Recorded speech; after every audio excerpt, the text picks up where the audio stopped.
जैसे हम कृष्ण को मानते हैं, बहुत लोग भगवान राम को मानते हैं, हालांकि दोनों विष्णु के ही अवतार हैं, लेकिन जो सनातन धर्म को नहीं समझते हैं वो कई बार ऐसे प्रश्न उठाते हैं कि भैया राम ही क्यों, कृष्ण क्यों नहीं, कृष्ण ही क्यों, राम क्यों नहीं।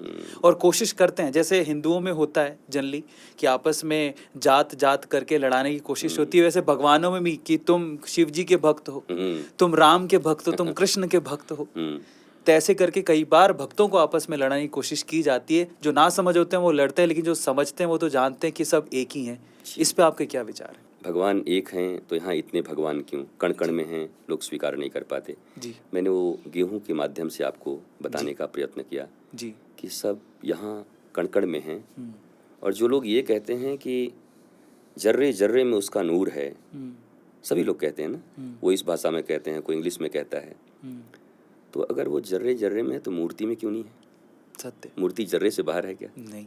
अगर वो कण कण में है तो जो मूर्ति को डिनाई करते हैं ये भी ठीक नहीं है ना। अगर वो कण कण में है, हर जगह है, सब कुछ उसी का है, तो फिर मूर्ति में क्यों नहीं है? वहाँ भी है। तो ये तो बहुत साधारण प्रश्न है और उत्तर भी बहुत साधारण है।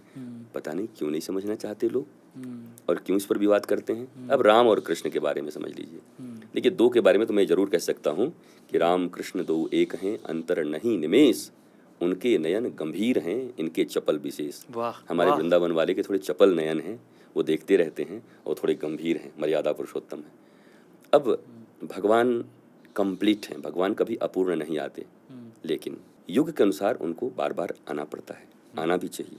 अब ये प्रश्न पूछे, कोई पूछे कि आपके भगवान को बार बार आने की जरूरत क्या है?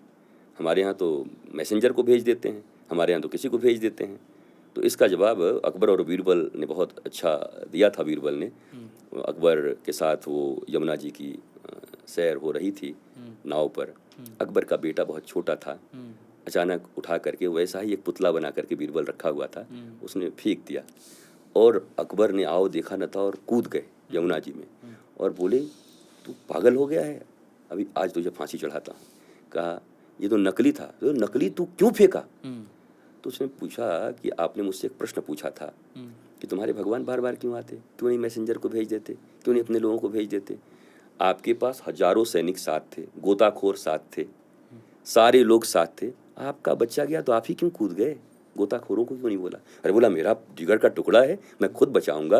बोला मेरे परमात्मा भी अपने हर बच्चे को जिगर का टुकड़ा समझते हैं, इसलिए वो बार बार अपने बच्चों के लिए अवतार लेकर के आते हैं। हरि अनंत, हरि कथा अनंता। तो बार बार परमात्मा, तो 10 अवतार, 24 अवतार। मैं तो कहता हूँ एक सांवरिया सेठ के लिए, आप राजस्थान से हो, सांवरिया सेठ के लिए सांवरिया सेठ आए, एक नरसिंह मेहता के लिए 56 बार भगवान आए, 56 रूप में। कभी गाड़ी बनाने वाले, कभी सांवरिया सेठ बन करके। तो जब एक के लिए 52, 55 और 56 बार आ सकते हैं, तो 8 अरब के लिए कितनी बार आ सकते हैं? वो परम पिता है, is all mighty, he can do anything. वहाँ बाध्यता नहीं है, भगवान बाध्य नहीं होता, ईश्वर बाध्य नहीं होता, वो तो बस प्रेम के वशीभूत हैं। सुन हुई भामिनी मोरे कई बाता, मान हो एक भगति करनाता। भगवान राम ने कहा, ए भामिनी, न मैं जाति मानता हूँ, न पाति मानता हूँ, न धन मानता हूँ। तो सबरी ने पूछा क्या मानते हो? बोला मान हूँ एक भगति करनाता, भक्ति जो मुझसे युक्त है मैं उससे युक्त हूँ। भक्ति का अर्थ होता है युक्त होना, जोड़। विभक्ति का अर्थ होता है अलग होना। आपने सुना होगा विभक्त कर दिया, तो विभक्त मतलब अलग, भक्त मतलब जुड़ गया। जो जुड़ गया सेल्फ से, जो जुड़ गया ब्लिसफुलनेस से, जो जुड़ गया कृष्ण से, जो जुड़ गया राम से, वो भक्त हो गया। या जुड़ने की जो प्रक्रिया में है वही भक्त हो गया।